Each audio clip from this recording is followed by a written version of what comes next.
Hey guys, this is Hitesh Rana. I'm back with my new video. So today I'm going to show you that how to introduce yourself very simply and confidently in just simple 7 steps. Without wasting time, let's get started with our topic. Our first tip number 1 is never utter. कभी भी अटकना नहीं चाहिए अपनी बात को बोलते हैं। मतलब कि अगर आप किसी के सामने अपनी बात को रख रहे हो, किसी के साथ आप बात कर रहे हो और उसके बीच में आप बोल रहे हो I am working in this department, I was working there, so इससे आपको एक अच्छा इम्पैक्ट नहीं पड़ता है। Remember that your first impression will be your last impression. Try कीजिए जिस तरीके से आप दूसरे के सामने अपनी बात को रख रहे हो, दूसरे के सामने आप अपनी बात को जब प्रेजेंट कर रहे हो तो उस टाइम डोंट अटर। अपने आप को फ्लुएंट इंग्लिश स्पीकर समझिए कि यू आर परफेक्ट, आप हर चीज़ में सक्षम हो। Okay, for example you can speak, hey I am Hitesh, I am doing my graduation. Our next topic will be smile and shake hands. Means when you are meeting some another person, what it will show, what they will see in yourself, they will see your smile, they will see your posture, how you are presenting yourself. आप अपने आप को कैसे present कर रहे हो, आपकी smile ही एक ऐसा हथियार होगा जो आपको उस पॉइंट ऑफ व्यू से, उनके पॉइंट ऑफ व्यू से आपको ये जज कर पाएगा कि आप किस टाइप के पर्सन हो। Okay, so always smile. और ऐसा भी होना चाहिए कि आपकी स्माइल इतनी ज़्यादा है कि वो अगले को ज़्यादा ही ओवर कॉन्फिडेंस शो करे। Means you should be confident but should not be over confident. अगर आप स्माइल और शेक हैंड्स का यूज़ करोगे तो उससे क्या होगा, सामने वाले को लगेगा कि आप जेन्युइनली उससे बात करना चाहते हो, you are very very excited to talk with them. So our third tip will be don't hesitate, only introduce yourself. Means believe in yourself. Okay, for example you are talking with some person and you are expressing that your views on any topic and they are asking you that okay, hey, hi, hello, nice to meet you, and after that also you are afraid.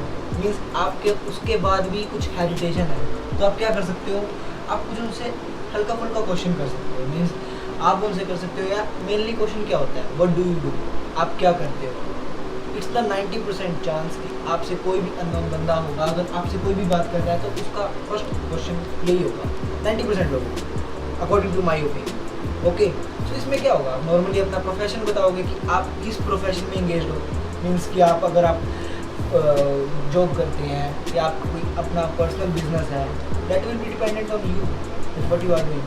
So you can simply answer this, yes, I work for Google, yeah, I work at Google. This is a just example that you are working at some place and you are presenting that you are working there, and this is the simple answer of that question. So our tip number 4 will be have good eye contact. कि जब तक आपका eye contact सामने वाले person से eye contact ही नहीं होगा तो हाउ कुड यू एक्सपेक्ट कि वो आपकी बात में इंटरेस्टेड होगा। आप सोच सकते हो कि जिससे आप अच्छे से बात ना कर रहे हो, आप जिसको अपने विचार ना प्रकट कर पा रहे हो और उससे आई कॉन्टैक्ट नहीं है, अगर आप सिंपली उसकी बात का जवाब भी दे रहे हो तो वो कोई सही वो नहीं है। अगर वो आपसे बात कर रहा है और आप सिंपली गर्दन नीचे करके बात कर रहे हो, ठीक है, आपका उससे आई कॉन्टैक्ट नहीं है, you don't have that much confidence, तो आप क्या समझते हो कि वो पर्सन आपकी बात में इंटरेस्टेड होगा। अगर वो आपका इंटरव्यू ले रहा है, अगर वो आपको किसी इंडस्ट्री के लिए एक परफेक्ट प्लेस पे लाने की सोच रहा होगा, और अगर उसको आपका कॉन्फिडेंस इस लेवल पे दिखेगा तो वो कैसे लेगा। सो इसका सोल्यूशन एक ही है कि हैव गुड आई कॉन्टैक्ट। जब तक आपका आई कॉन्टैक्ट सही नहीं होगा किसी से, तो you will not get perfect position. So our tip number 5 will be ask something from your side, कि कुछ अपनी तरफ से भी पूछो। अगर आप किसी से बात कर रहे हैं, आप अपने कलीग से बात कर रहे हैं, या आप कहीं भी किसी भी प्लेस पर हो सकते हैं, और अगर आप फिर भी अनकॉन्फिडेंट है, आप 5 मिनट से उनके साथ बैठे हुए हैं और वही आपसे क्वेश्चन पूछ रहे हैं and you are not able to answer that question, आप उनकी बात का जवाब नहीं दे पा रहे हैं, तो इससे क्या होगा कि आपका लैक ऑफ कॉन्फिडेंस होगा। सो सिंपली आप कुछ भी उनसे पूछ सकते हैं। अगर आप उनसे कुछ क्वेश्चनिंग करोगे तो इससे एक बेनिफिट तो ये होगा कि सामने वाला पर्सन आपकी बात को सुनने में एक्साइटेड होगा, उसको ये लगेगा कि you are really excited to know about them, so वो भी डबल इंटरेस्ट दिखाएगा, तो इससे आपका कॉन्फिडेंस भी शो होगा और आपकी इम्प्रूवमेंट भी होगी। इसमें आप मेनली प्रेजेंट परफेक्ट टेंस का यूज़ कर सकते हैं। मतलब कि आप उससे उसके बारे में उसका प्रोफेशन पूछ सकते हैं। नॉर्मली अगर आप उससे बात कर रहे हो तो मेनली आप उसका प्रोफेशन ही पूछोगे।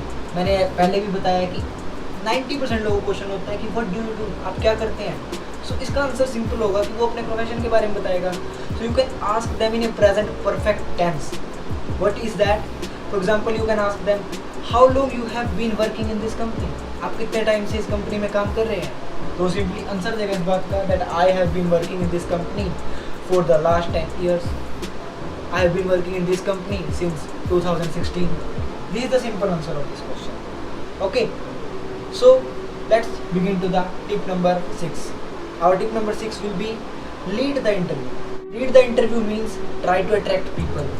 कि आप जिससे बात कर रहे हो उसको अट्रैक्ट करने की कुछ टेक्निक्स होनी चाहिए आपके पास. मतलब कि आपके पास कुछ ऐसे वर्ड्स होने चाहिए जिससे कि आपका कॉन्फिडेंस भी दिखेगा और that person should be very impressive from your words.